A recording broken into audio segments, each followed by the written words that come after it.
Hello नमस्कार दोस्तों।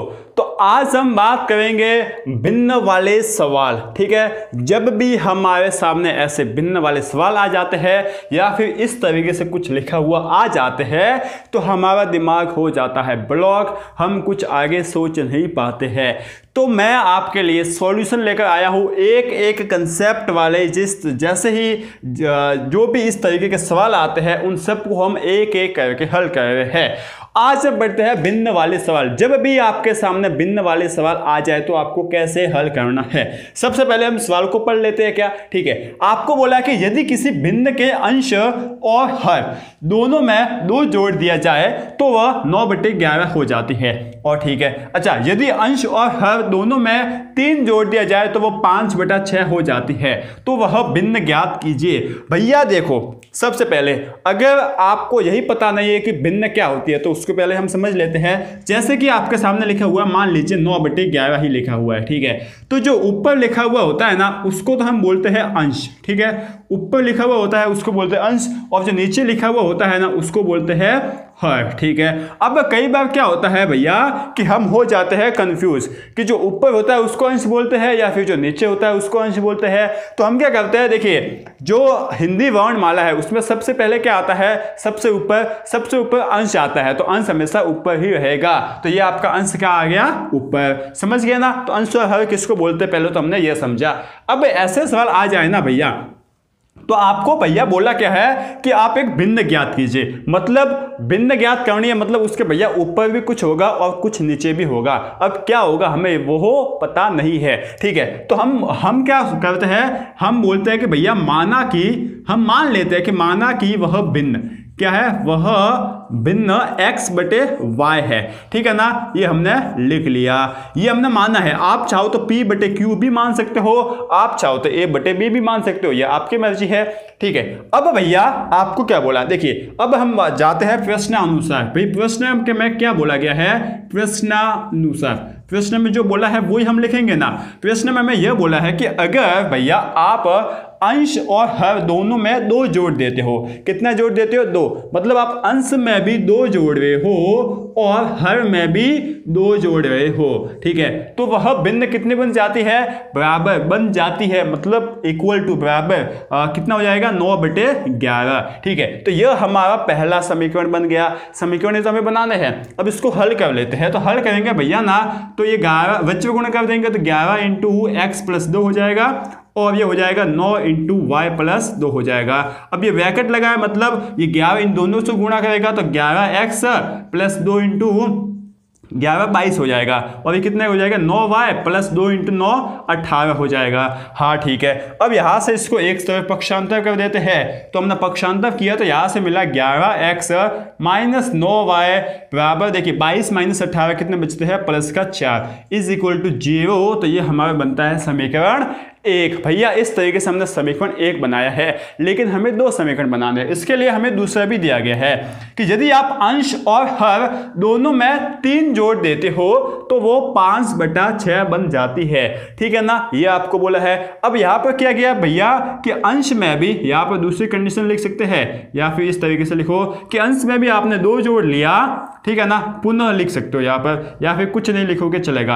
अंश में भी आपने 2 जोड़ लिया और अंश में भी आपने 3 जोड़ लिया और y में भी आपने जोड़ लिया 3। ठीक है, तो आपकी भिन्न कितनी बन गई भैया, 5/6। तो ये आपने लिख लिया 5/6। यहाँ तक समझ में आया। ठीक है, हो गया काम।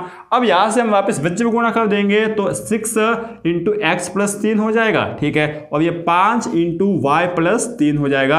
अब यहाँ से हल कीजिए तो 6x + 6 × 3 18, ये इस तरीके से गुणा होगा। हाँ भैया, तो 6 × 3 18 हो गया बराबर 5 × y 5y प्लस 5 × 3 कितना हो जाएगा, 15। अब वापस इसको एक तरफ लेके जाते हैं तो 6x - 5y और 18 में से 15 गए तो +3 बराबर 0 बन गया। तो ये भैया हमारा हो गया समीकरण नंबर 2। अब यहाँ से भैया हम इन दोनों समीकरणों को हल करेंगे और उसके बाद x और y का मान निकालेंगे, फिर वो भिन्न आ जाएगी। अब भैया इन दोनों समीकरणों को कैसे हल करना है? अब इन दोनों समीकरणों को हल करने के लिए हमने बहुत सारी विधि की है, प्रतिस्थापन विधि की है, विलोपन विधि की है, उसके बाद हमने की है वज्र गुणन विधि। आपको जो अच्छी लगती है वो कीजिए, हम तो यहाँ पर विलोपन विधि से करेंगे। अब विलोपन विधि में मैंने क्या बोला भैया कि आपको क्या करना है, किसी भी एक को पकड़ना है, ठीक है ना। आप चाहे x को पकड़ो या y को पकड़ो। मान लो आपने पकड़ी, मैं पहले लिख लेता हूं कि हमने क्या है आपके पास समीकरण 11x - 9y + 4 बराबर 0, और ये है आपका 6x - 5y + 3 बराबर 0। आपने पकड़ लिया भैया x को। किसको पकड़ा? x को। आप चाहो तो x को, y को भी पकड़ सकते थे, लेकिन हम तो x को ही पकड़ लेते हैं, ठीक है। अब यहाँ पर x दोनों जगह x है ना, उनको एक जैसा बनाना है। अब देखो भैया यहाँ पर 11x है और यहाँ पर 6x है। क्या 6 कभी 11 बन सकता है? कभी 6 तो 11 नहीं बन सकता। अच्छा, क्या ये 11 जो है वो 6 बन सकता? नहीं भैया, 11 भी 6 नहीं बन सकता। तो हम क्या करेंगे, हम करेंगे इस 11 को इस 6 से गुणा कर लेंगे और इस 6 को इस 11 से। देखिए 6 को मतलब हम इस समीकरण 1 को है ना, इस समीकरण 1 को 6 से गुणा कर लेंगे, ठीक है। तो 6 से गुणा कीजिए, 11 को 6 से गुणा किया 66 66x, और 6 को 9 को 6 से गुणा किया तो 54y, ये आपका आ गया, ठीक है। प्लस 6 को 4 से गुणा किया तो 24 = 0, ठीक है। अब हम इस समीकरण 2 को 11 से गुणा करेंगे, तभी तो ये एक जैसा होगा ना। 11 से इसको गुणा किया तो देखिए 11 × 6 कितना होता है भैया? 66 66x। अब इस 11 को 5 से गुणा किया तो 55y माइनस का, और इस 11 को हमने 3 से गुणा किया तो प्लस का 33 हो गया। हाँ, अब क्या कर दो भैया, देखिए अब एक जैसे हो गए, अब इनको हटा लो, विलोपन कर दो। तो x को हटाने के लिए हम समीकरण 1 में से 2 को माइनस कर दिया, तो जो निशान होते हैं दूसरे वाले समीकरण के उसके चेंज हो जाते हैं। तो प्लस है तो माइनस हो गया, माइनस है तो प्लस हो गया, और प्लस है तो माइनस, ठीक है। यहाँ से ये तो कट गया। अब क्या बच्चा भैया, देखिए 55 का y प्लस का 55y और माइनस का 54y, कितना बचा? प्लस का y। यहाँ से भैया कितना बचा? यहाँ से देखिए माइनस का 33 और प्लस का 24, कितना बचा भैया? पहले तो जोड़ लिया, घटा लीजिए। 33 में से 24 करें तो भैया आ जाते हैं 9, ठीक है। और बड़ी संख्या के आगे माइनस है तो माइनस का 9 आ जाएगा। तो यहाँ से y कितना मिला है हमें भैया? 9। और अगर y हमें 9 मिल गया है तो हम यहाँ से x भी निकाल सकते हैं। कैसे? इस y को किसी भी समीकरण में रख लो। मान लो हम रख लेते हैं समीकरण 1 में, ठीक है, या 1 में रख लिया, चलो। तो 11x - 9 × 9, y के मान हमने 9 रख लिया, प्लस का 4 = 0, ठीक है। 9 × 9 कितना होता है भैया? 81, तो माइनस का 81 आ गया, प्लस का 4 = 0, ठीक है। अब 81 माइनस का 81 प्लस का 4 कितना होता है भैया? होता है माइनस का 77। 81 में से 4 जाते हैं तो 77 बचते हैं। तो यहाँ से भैया हमें मिल गया, देखिए यहाँ पर लिखता हूँ 11x - 77 = 0। तो x हमें कितना मिल गया? 77/11। तो यहाँ से x के मान हमेरे पास मिल गया है 7, ठीक है। तो x का मान आ गया 7 और y का मान आ गया 9। तो यहाँ हमारी भिन्न क्या हो गई? तो अब हम लिखेंगे अतः हमारी भिन्न, ठीक है ना। अतः भिन्न क्या हो गई भैया? भिन्न हो गई है x/y। x हमारा कितना आया है? 7, और y कितना आया? 9। तो 7/9 हमारा आंसर हो गया, वो हमें भिन्न मिल गई है। क्या बात समझ में आती है? ठीक है, तो एक और सवाल इसके जैसा कर लेते हैं जो आपकी 30वीं प्रश्नमाला में दे रखा है। ये लो, अब एक और सवाल हो गया। इस सवाल को करने के बाद आपके सारे कंसेप्ट क्लियर हो जाएंगे, सब कुछ समझ में आ जाएगा। हमें क्या बोला है कि यदि हम अंश में 1 जोड़ दें तथा हर में से 1 घटा दें तो वो भिन्न है, वो 1 में बदल जाती है, ठीक है। और यदि हर में 1 जोड़ दे तो यह 1/2 हो जाती है। तो वो भिन्न क्या है भैया? आप क्या कीजिए। चलो इसको कैसे करना है? सबसे पहले तो भैया भिन्न बोला है ना, तो हम तो मान लेंगे कि माना कि क्या करेंगे? माना कि वह भिन्न क्या है? x/y है, वह भिन्न x/y है, ठीक है। ये हमने मान लिया। अच्छा, माना तो फिर अब हमें क्या बोला है? प्रश्न में क्या बोला गया? तो हम लिखेंगे प्रश्नानुसार, ठीक है। ये हमें क्या बोला गया है यहाँ पर कि भैया आप अंश में 1 जोड़ दो। अंश में कितना जोड़ दो? 1, ठीक है। और हर में से 1 घटा दो, ठीक है। तो हर में से हमने 1 घटा दिया, ठीक है। ये हर में से 1 घटा दिया तो वो भिन्न कितनी बन जाएगी भैया? भिन्न बन जाएगी 1, ठीक है। तो ये हमने लिख लिया 1, ठीक है। अब इसको हल करते हैं। क्या करते हैं? देखिए यहाँ पर डिवाइड में भी 1 है तो यहाँ पे विचरण गुणा कर लेते हैं। तो 1 × x + 1 बराबर 1 इंटू वाई माइनस 1। तो 1 से गुणा करने पर तो सेम संख्या आती है, तो x प्लस 1 बराबर वाई माइनस 1। ठीक है, अब y को इस साइड ले आते हैं और 1 को इस साइड ले आते हैं। ठीक है, तो क्या आ जाएगा x माइनस वाई बराबर माइनस का 2। ठीक है भैया, ये आ गया, ये आपका समीकरण नंबर 1 हो गया।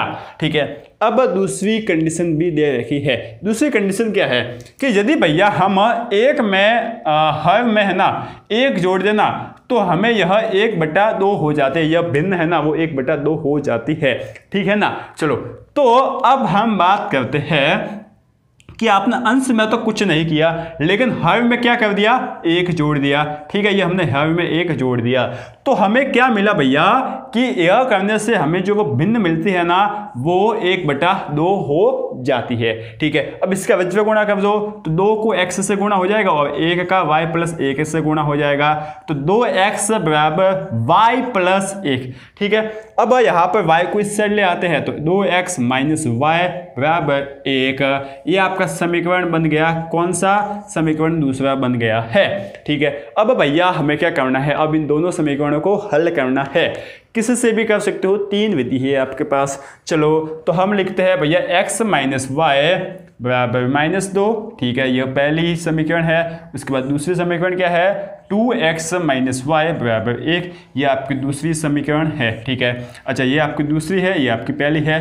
क्या करना है, किसको पकड़ो भैया? हम तो x को ही पकड़ेंगे, दूसरों को हम नहीं पकड़ेंगे। x हमारा तो खास दोस्त है। चलो, x को पकड़ा तो x को एक जैसा करना है। देखिए, x को एक जैसा करना है, तो x को एक जैसा करना है, तो यहाँ पर 2x है, यहाँ पर 1 ही x है। तो अगर हम इस 1 को 2 से गुणा कर दे तो भैया ये 2 हो जाएगा 2 ना। तो हम क्या कर लेते हैं, समीकरण 1 को है ना, समीकरण 1 को 2 से गुणा कर लेते हैं। ठीक है ना, गुणा करने पर कर लेते हैं। ठीक है, तो यहाँ से हमें क्या मिला कि 2 इंटू एक्स। ठीक है, अब -1 को गुणा किया, माइनस वाई को 2 से गुणा किया तो -2y बराबर -2 को 2 से गुणा किया तो -4 आ गया। अब यहाँ से इसको तो ऐसा कैसा लिख लेते हैं, अब तो 2x माइनस वाई बराबर 1। ठीक है, अब हमें एक जैसा दिख रहा है सब कुछ निशान के साथ, तो हम घटा लेंगे, घटाएंगे तो निशान हम भैया बदल लेंगे। तो ये तो कट गया, यहाँ पर कितना हो गया, माइनस का 2y और प्लस का y। पहले आप घटा लीजिए, 2 में से 1 गया तो 1 बचा। ठीक है, 1 y बचा। अब बड़ी संख्या कौन सी है, y वाली, तो इसके सामने माइनस का निशान होता है, ये आपने लिख लिया। ठीक है, यहाँ से कितना आ गया भैया, -4 और -1 भैया -5 हो जाता है। माइनस से माइनस आपने काट लिए तो y मिल गया हमें 5। y कितना मिल गया, 5। ठीक है भैया, अगर y 5 मिल गया तो x भी हम निकाल लेते हैं। कैसे निकालेंगे, इस y को किसी भी समीकरण में रखो। हम तो पहली वाली में रखते हैं। ठीक है, तो पहली वाली में आपने रखा ना, तो देखिए 5 माइनस वाई, सॉरी y ही हमें मिला है। ठीक है, x माइनस 5, ठीक है, आ गया। ठीक है, y की जगह 5 रख लिया, बराबर का -2। ठीक है, तो x कितना मिल गया, -2 प्लस का 5, इसको पक्षांतर किया तो x मिल गया हमें 3। x कितना आ गया, 3। ठीक है, तो यहाँ से भैया भिन्न क्या बनी, यहाँ से भिन्न बनी हमारी, अतः भिन्न हो गई कितनी, x बटे y, जो कि कितनी हो गई, 3/5। ये हमारी भिन्न हो गई और इस तरीके से हमारा आंसर आ गया है। क्या भैया आपको समझ में आ गया है? हाँ, अच्छे से समझ में आ गया है। ठीक है, रुको, समझ में आ गया है ना। तो आपको मैं एक होमवर्क देता हूँ, जो कि क्या है, 3.5 प्रश्नमाला का दूसरे सवाल का। ठीक है, चौथे सवाल है शायद तक, चौथे सवाल का दूसरा प्रश्न है, उसको कर लेना, भिन्न वाला ही है, और उसका आंसर क्या आता है करके कमेंट बॉक्स में जरूर लिखना। ठीक है, आ गया समझ में? तो उम्मीद करता हूँ कि आप सबको मज़ा आया होगा आज की क्लास में इस भिन्न वाले सवालों को करने में। ठीक है, तो मिलते हैं अब हम अगली क्लास में।